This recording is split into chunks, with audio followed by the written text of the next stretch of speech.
Corla. Minister, we too will be voting against this.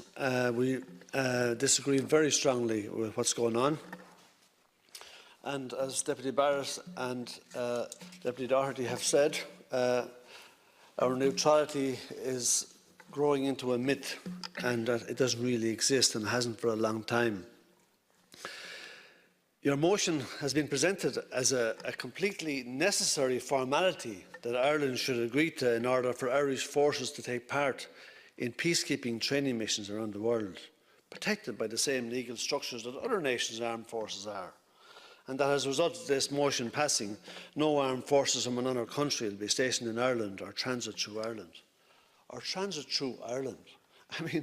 I mean, the manner in which we can ignore the fact that we've let a couple of million US troops pass through here on the way to cause untold damage in other regions beggars belief.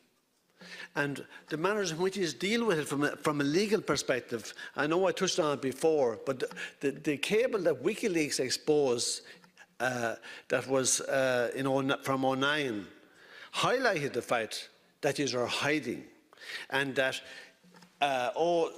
foreign troops will not be transiting through here. But what's happening in Shannon with the Americans is an informal arrangement. An informal arrangement.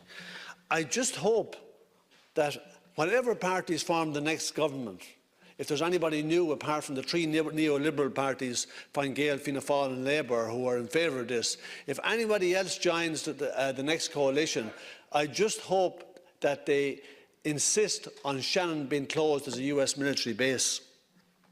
Now, it's like as if our world leaders, their advisers and our intellectual elites find it easier to imagine another world was taking place than being able to find a way to stop imperialism, war and plunder and the other drivers of instability such as global warming and extractive industries. This motion is presented as a common sense legal formality. Stuff about the status of the forces and the privileges, facilities and immunities will apply for them when they are present on the territory of another state, while ignoring the larger debate. Why are we integrating our forces further and further into NATO structures, taking part in 10 PESCO training missions, the European Defence Fund, and presenting these moves as if this is business as usual for Ireland? Things are changing, and I don't understand why this is happening now. And you say, oh, sure, all the other countries of Europe have signed up to this. And as Richard says, just about everybody in Europe at this stage is afraid of America.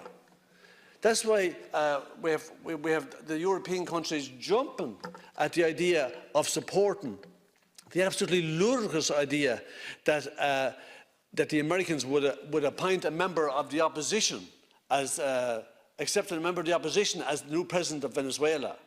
And we have all the European countries, all of them bar Italy at the moment, all the Western European countries are toeing the line and behaving like lapdogs to the Americans. Now, the government are at pains to stress that it's all about peacekeeping, learning new skills and getting group-buy deals on some expensive new hardware for our underpaid forces to use. The message in Europe is dramatically different. Jean-Claude Juncker. By 2025, he says, we need a fully fledged European Defence Union. We need it and NATO wants it. Damn right they do.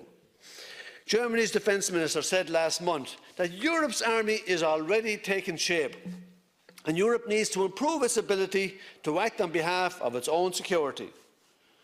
Not many politicians, especially not her own, are very clear on who or what Europe needs to defend itself from.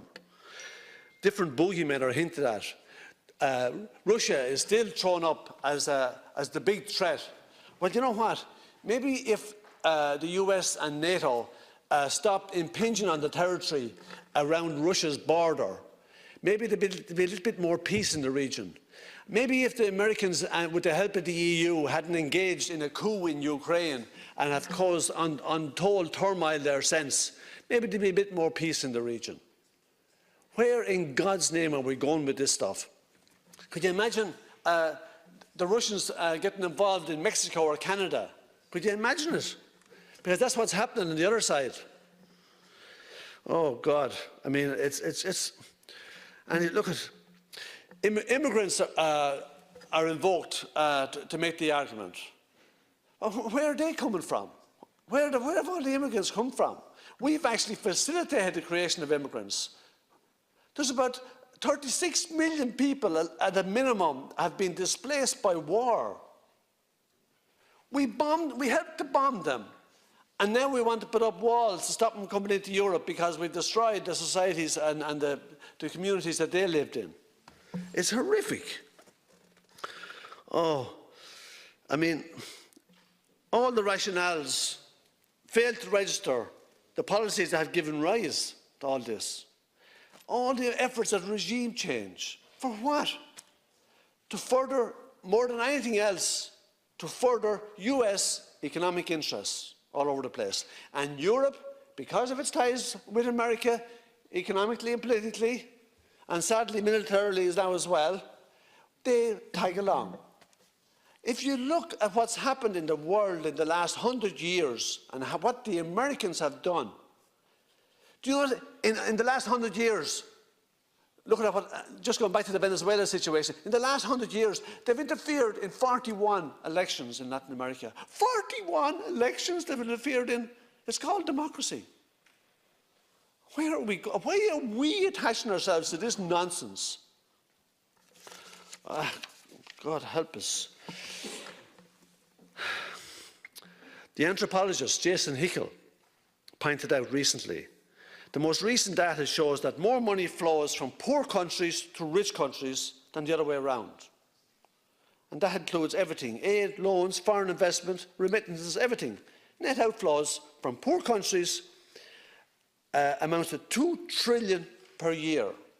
So in actual fact, the developing countries are actually making the developed world, or the global south is enriching the developed world, the Western world, the ones that are already rich. They're enriching. We are absolutely penalising them morning, noon and night. We're still raping the place like we're colonialists. There is no sense to it. We throw aid at them as if this is a substitute for the fact that we robbed them blind. Oh, I mean, this whole free market extremism, I mean, it creates corruption, impossible economic climates, and it destabilises all these regions. I just think that we should not be part of all this. And when we talk about PESCO and the European Defence Fund and the NATO Partnership for Peace, that should be called the NATO Partnership for War. You're actually really speaking about pulling up the drawbridges to Europe, about denying compassion to the people that we've helped to bomb, and starve and disenfranchise through our support for all this imperialist activity and economic exploitation. And when we take part in training missions and operations to enhance our ability to police Europe's borders, we're showing that we agree with the nationalist, xenophobic, far-right ideologies that this philosophy has brought forth. That's what we're buying into. I am as fond of Europe as anybody, but I am seriously worried about where Europe is going. I'm seriously worried about the role that Ireland is playing and the way we're allowing ourselves to be dragged in to these military alliances. It doesn't make any sense. Only 104 deputies out of 751 voted to oppose regime change in Venezuela in the European Commission and the European Parliament last week. 104 out of 751. Oh, God, help us and save us. Where are we going? Minister, the people, you can cut the people all you like by twisting the language, right? But the Irish people want to be neutral. They don't want to be taking part in war efforts. They don't want to be taking part in economic exploitation and impoverishing communities that have suffered long enough. There's no logic to it. It's not what the Irish people want. I would I would really love for Fine Gael, Fianna Fáil and Labour to take a serious look at where their philosophy is taking Ireland. This neoliberal, hawkish approach, this slavish adoration and subservience to the US, which is continuing to destroy so many parts of the world and keep billions in poverty.